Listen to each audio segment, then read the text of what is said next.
Olá, meus caros, olá, meus nobres, dando continuidade ao nosso consentimento do ofendido. Agora então, agora sim, né? Consentimento do ofendido como uma causa supralegal de exclusão da ilicitude, porque estamos estudando o quê? Ilicitude, ok?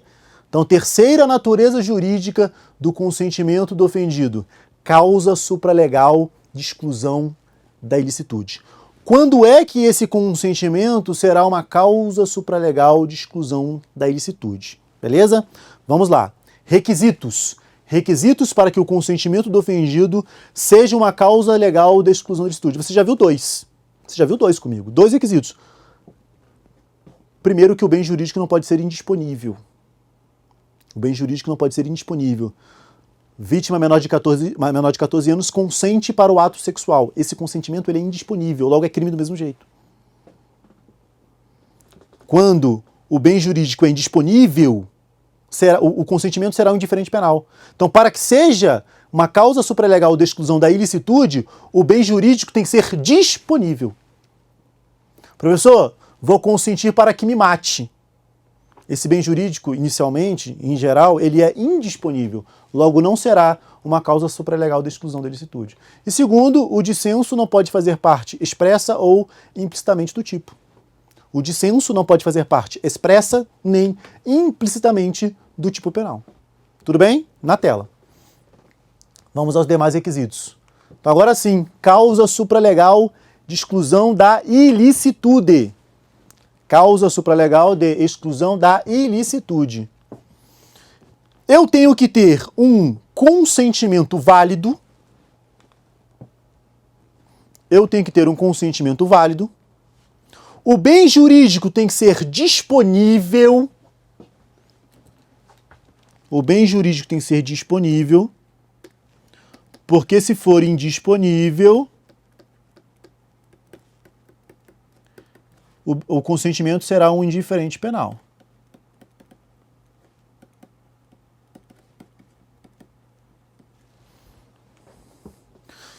Que o ofendido seja capaz de consentir. Ou seja, em regra, maior de 18 anos e capaz.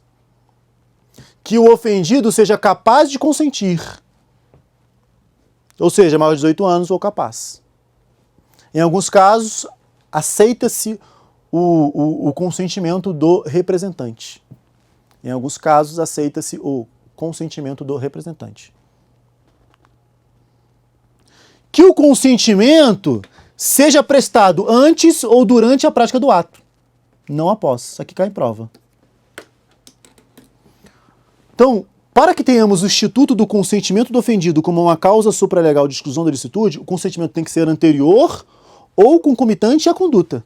Conduta típica. O consentimento não pode ser posterior à conduta típica. Exemplo. Seu vizinho entra na sua casa e furta. Você fica sabendo depois e fala assim, não, eu consinto que ele faça isso. Já era, já é furto. Consumou já. Então, o consentimento posterior, ele não é válido para o consentimento do ofendido. Só que em alguns casos, esse consentimento posterior, entre aspas, ele pode ter uma outra natureza jurídica. Por exemplo, num crime de ação penal privada, se o consentimento é posterior, é só eu não oferecer a queixa. Então, se eu consentir depois, é porque eu estou renunciando ao direito de queixa. Ok? Então, um consentimento posterior, ele pode ter uma outra natureza. É por isso que eu coloquei na tela, ó. O consentimento seja prestado antes ou durante a prática do ato, não após. Pois, nesse caso, o crime já se consumou. Caso a ação penal seja privada, a concordância pode extinguir a punibilidade. Pode ser uma renúncia ao direito de queixa, pode ser um perdão, né? Perdão. Outro instituto jurídico. Tá? Outro instituto jurídico. Então, para que tenhamos um consentimento do ofendido válido, bem jurídico disponível, o ofendido seja capaz de consentir, ou seja, maior de 18 anos e capaz, e que o consentimento seja prestado antes ou durante a prática do ato, não pode ser posterior. Não coloquei aqui, mas temos mais um requisito. Ó. Que o dissenso não faça parte expressa ou tácita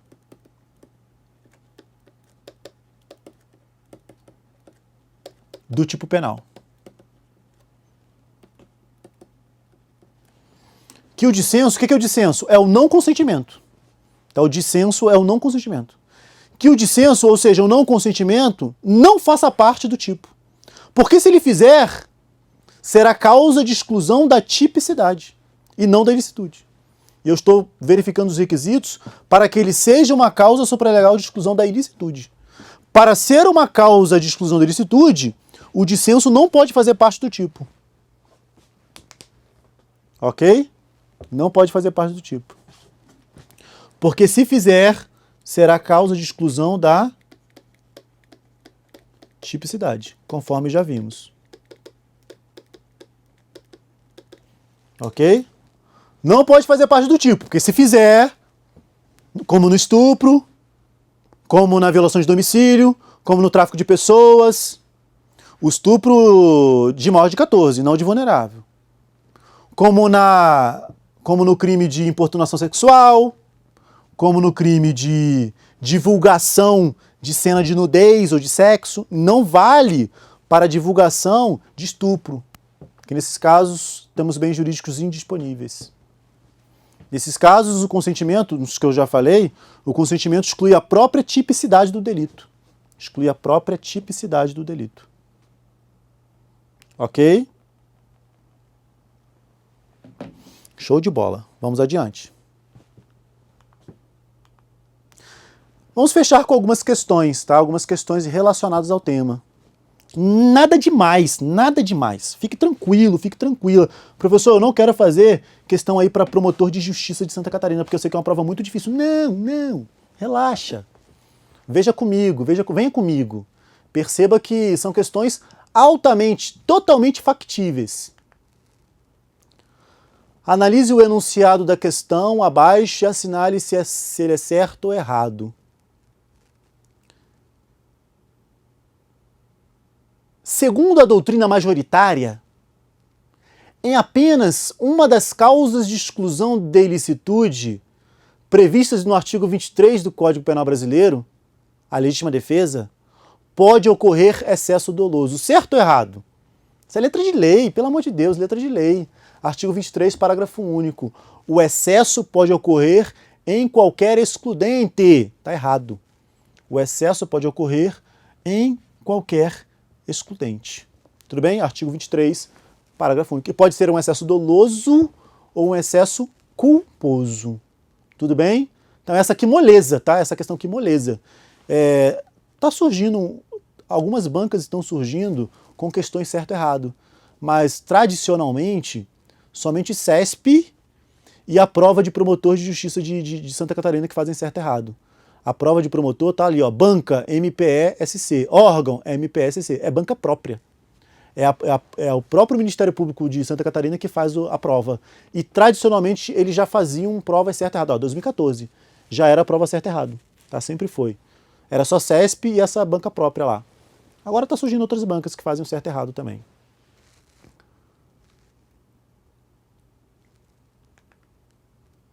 Outra questãozinha, agente penitenciário, banca IDECAN, Sejuc, Rio Grande do Norte.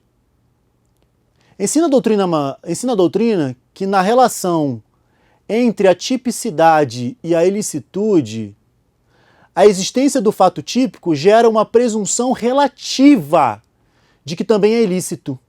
Ratio cognoscendi, né? Já vimos. Essa teoria adotada pelo Código Penal e pela doutrina majoritária brasileira é chamada de teoria da autonomia, não. Teoria da indiciariedade. Indiciariedade ou ratio, né? Cognoscendi. Teoria da indiciariedade ou da ratio cognoscendi, letra B. Ok? Questão tranquila para respirar. Vamos respirar um pouco, fazer algumas questões. Então, duas questões moleza até agora, tá? Duas questões fáceis, moleza. Teoria da ratio cognoscendi ou teoria da indiciariedade. Tá? Indício, né? O fato típico. Se temos um fato típico, é indício que ele seja ilícito. Vamos adiante, vamos lá, vamos fazer mais questões. 2017 agora, delegado de Polícia Civil. Acre, delegado do Acre. Essa prova já foi uma prova um pouquinho mais puxada. Vamos ver essa questão. Acerca do consentimento real do ofendido, é correto afirmar que, vamos lá,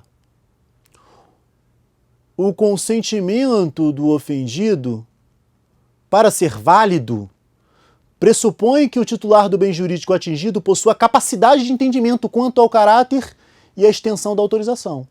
Parece boa? Segura no bolso. Segura essa no bolso. Letra B. Invariável e indiscutivelmente, a vida humana é um bem jurídico indisponível, de sorte que não pode ser objeto de consentimento para sua extinção. Você marcaria essa letra B sem dúvida. Guarda no bolso. Vamos ler de novo antes de ir para a próxima? Invariável e indiscutivelmente, a vida humana é um bem jurídico disponível, de sorte que não pode ser objeto de consentimento para sua extinção. Vamos para a próxima. Letra C. Se uma pessoa autoriza que médico aplique determinado medicamento em seu corpo, suportando efeitos severamente prejudiciais à saúde, inerentes ao uso da substância, os quais desconhecia, o consentimento real se mantém válido, pois é a vítima quem deve buscar todas as informações sobre as consequências de sua autorização. Isso aqui está errado. A letra C está errada. Vigora lá no direito civil que esse consentimento tem que ser um consentimento informado. É dever jurídico do médico dar essa informação. Ele tem que dar essa informação. Então, para a pessoa consentir, ela tem que realmente saber qual é o real alcance do seu consentimento. Mas em questões médicas, é obrigação do médico o dever aqui informacional. Tudo bem? Não é dever da vítima buscar, é sim dever do médico informar. Beleza? Na tela. Letra C errada. Professor, e letra A e B? Calma, vamos chegar lá. De acordo com a doutrina de Claus-Roxin, o consentimento do ofendido exclui a antijuridicidade da conduta praticada, jamais recaindo sobre a esfera da tipicidade. Professor, eu acabei de aprender contigo que ele pode recair sobre a esfera da tipicidade. Quando? Quando ele fizer parte do tipo penal. Quando ele fizer parte do tipo penal. E a letra E. Em regra, o consentimento deve ser anterior à ação consentida, mas nada impede o seu reconhecimento mesmo quando posterior, como no caso de ausência de representação do ofendido no crime de lesão corporal leve, em hipótese que o crime deixa de existir. Está errado. Na lesão corporal leve, a pessoa ela consente depois. Ou seja, o consentimento é depois. Se ela consente depois, ela deixa de representar. Ela não representa em relação àquele crime, mas o crime existiu. A punibilidade será extinta. É uma causa de exclusão da punibilidade, a decadência da representação ou renúncia à representação. Exclui a punibilidade, mas o crime existiu. É um caso em que o consentimento posterior extingue a punibilidade, porque o agente não vai representar. Não representa. Lembrando que se essa lesão leve for em Maria da Penha, aí a ação penal pública é incondicionada, não será mais condicionada. Lesão leve normal é condicionada. Se a pessoa consente depois, é porque ela não vai representar. Logo, o crime existiu. O crime existiu. Mas eu vou extinguir a punibilidade do fato. Tudo bem? Tranquilo? Letra E está errada na tela. Questão difícil? Claro, sem dúvida, essa aqui é difícil. Então, no caso de ausência de representação, hipótese em que o crime deixa de existir. Não. Extingue-se a punibilidade do fato pela ausência de representação, pela decadência, né?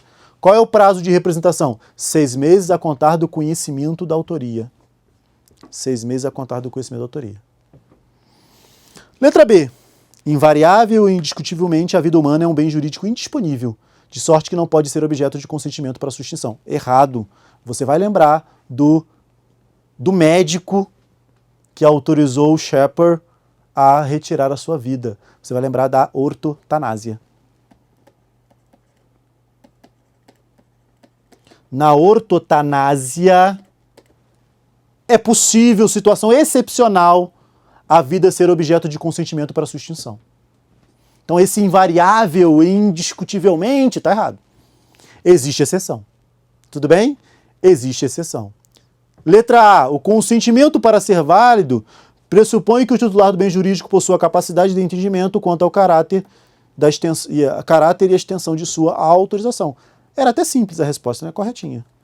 Até gabarito, letra A. A resposta era simples, mas as demais alternativas não eram fáceis.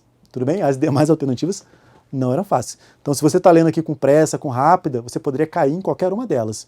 Eu li com calma, expliquei uma a uma, para você não se derrubar numa prova difícil como essa. Tá? Uma questão difícil como essa. Tudo bem? Na tela, vamos adiante. Vamos lá.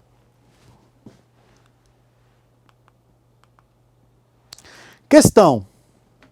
Geraldino permitiu seu encarceramento pelo patologista André para se submeter a uma experiência científica. Ao terminar o período da experiência, Geraldino procurou a delegacia de polícia da circunscrição de sua residência, alegando que fora vítima de crime, em face de seu encarceramento. Do relato apresentado conclui-se. Esse relato aqui me lembrou mais um exemplo. Um exemplo de consentimento do ofendido.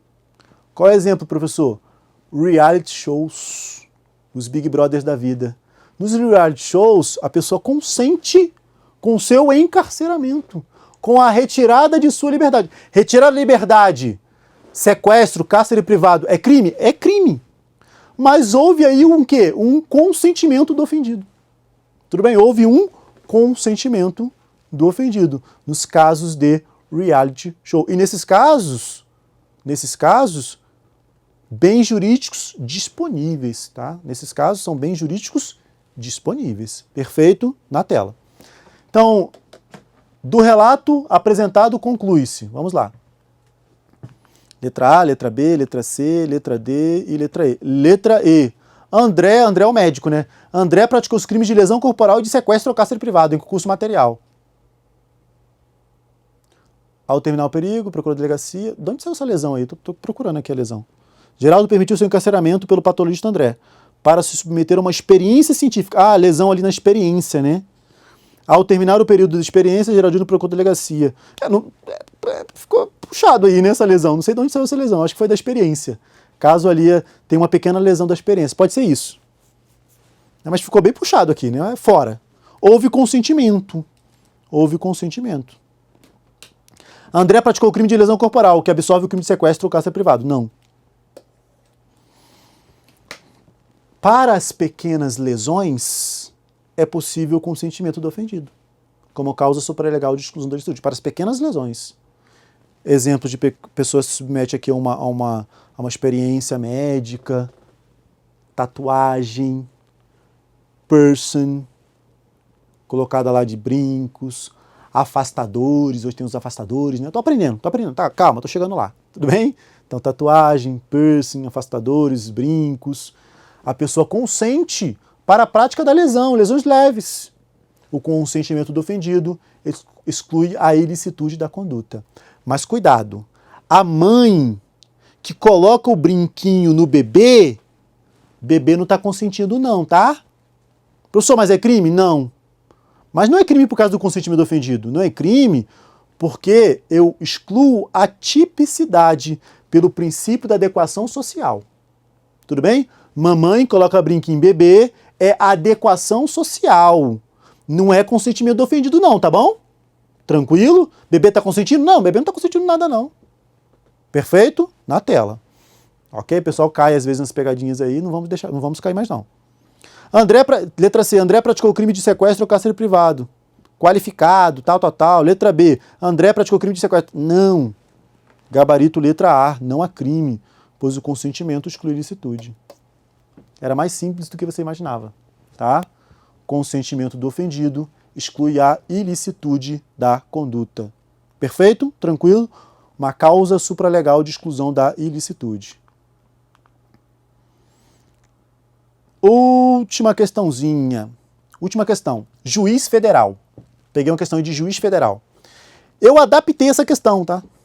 Era uma questão de cinco incisos.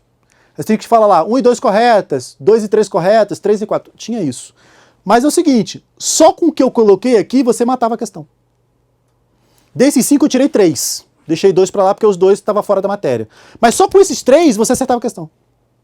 Tá? Só com os 3 que eu trouxe você acertava a questão. Então você conseguia fazer toda a questão de juiz federal. Tá? Toda a questão você conseguiria fazer. Na tela. Ok? Questão de juiz federal, antiga não. 2018. TRF segunda região. Tá? 2018. Leia a questão adaptada, tá? Leia as assertivas e ao final marque a correta. Uma questão adaptada. O consentimento do ofendido é causa de exclusão, de extinção da tipicidade. Se já de cara falar errado, não, calma, deixa a questão terminar.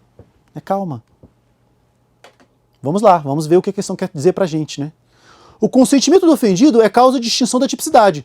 Sempre, faltou um ali, né? Sempre que apareça expressa ou tacitamente no tipo de injusto. Sempre que o dissenso aí apareça expressa ou tacitamente no tipo de injusto, como condição que deve estar necessariamente presente para funcionar como excludente. Então, se o consentimento está ali dentro, ele vai funcionar como o quê? Como... Se o tipo de injusto traz o consentimento como excludente dentro dele, ele é causa de extinção da tipicidade. Se dentro dele o consentimento exclui, ele é causa de extinção da tipicidade. Você aprendeu isso comigo. Dava para acertar? Essa dava. Essa dava. Ok? Então, toda vez que o tipo de injusto traz o consentimento como exclusão como excludente, ele serve como uma causa de exclusão de tipicidade. O próprio tipo vai dizer, olha, é crime se não houver o consentimento. É crime de violação de domicílio se a pessoa não consentir. Ou seja, o consentimento é uma excludente da própria tipicidade do delito. Expressa ou tacitamente. Lembre do estupro. Expressa ou tacitamente. Tudo bem? Essa dava para acertar? Sem dúvida nenhuma. Eu sei que a escrita está um pouco mais rebuscada, um pouco mais difícil, mas dava para pegar. Ok? Na tela. Essa era o inciso 1. Inciso 2 da questão. Ainda a respeito da disciplina da ilicitude, é possível constatar que o nosso Código Penal relaciona 4 causas de exclusão da ilicitude. Uai, correto, né? Quais são? Estado de necessidade, legítima defesa, estrito cumprimento de um dever legal e exercício regular de um direito. Mas, continuando a questão, apenas explicitou conceitualmente 2 delas em sua parte geral. Certo ou errado? Bonita questão. Somente estado de necessidade e legítima defesa. Então, o artigo 23, ele traz as 4 excludentes. O artigo 24, ele conceitua o estado de necessidade e o artigo 25 conceitua a legítima defesa. Está correta a questão. Fácil ou difícil essa, gente? Fácil ou difícil? Fácil. Fácil. Nada demais, tá? Nada demais. E 3. Só sabendo a primeira e a segunda você já matava, porque a resposta era 1 e 2 corretas. Tá? A resposta era 1 e 2 corretas. As demais eram erradas. Eu trouxe a 3 aqui, que você já sabe que está errada, né? Segundo a teoria da ratio essendi, a prática de uma conduta típica indicia sempre a sua própria ilicitude. De modo que, se resultar provado que o agente agiu em legítima defesa, teremos o caso de uma conduta típica, mas com a exclusão de sua antijuridicidade. Está errado. A conduta típica indicia a ilicitude é quando a conduta típica tem como indício a ilicitude, uma presunção de ilicitude. Isso não é teoria da ratio essendi, é a teoria da ratio cognoscendi. Teoria da ratio cognoscendi, ou teoria da indiciariedade, ou teoria da indiciariedade. Então essa daí está errada. Fazia parte da mesma questão, tá? A teoria da indiciariedade ou ratio cognoscendi. Teoria da ratio essendi. Fato típico é ilícito ao mesmo tempo. ou eu tenho os dois ou não tenho nada. Tá? Ou eu tenho os dois ou não tenho nada. Essa é a teoria da ratio essendi. O fato típico é adicionado à ilicitude. Tá? Para o fato ser ilícito, ele é típico e ilícito ao mesmo tempo. Não teria como ser fato típico e não ilícito, como é hoje, né? A teoria da ratio cognoscendi é diferente. Tudo bem? Tranquilo? Com isso, fechamos o nosso consentimento do ofendido. Somente aqui a parte praticamente geral das excludentes de ilicitude. Na continuidade, iremos aprofundar estrito cumprimento de um dever legal, exercício regular de um direito, estado de necessidade, muito aprofundamento, e legítima defesa. Não perca, não perca. Vai ser de forma muito interessante, iremos aprofundar todos esses temas, tá? Espero você, então, na continuidade para podermos estudar as demais causas excludentes de ilicitude. Tchau, tchau.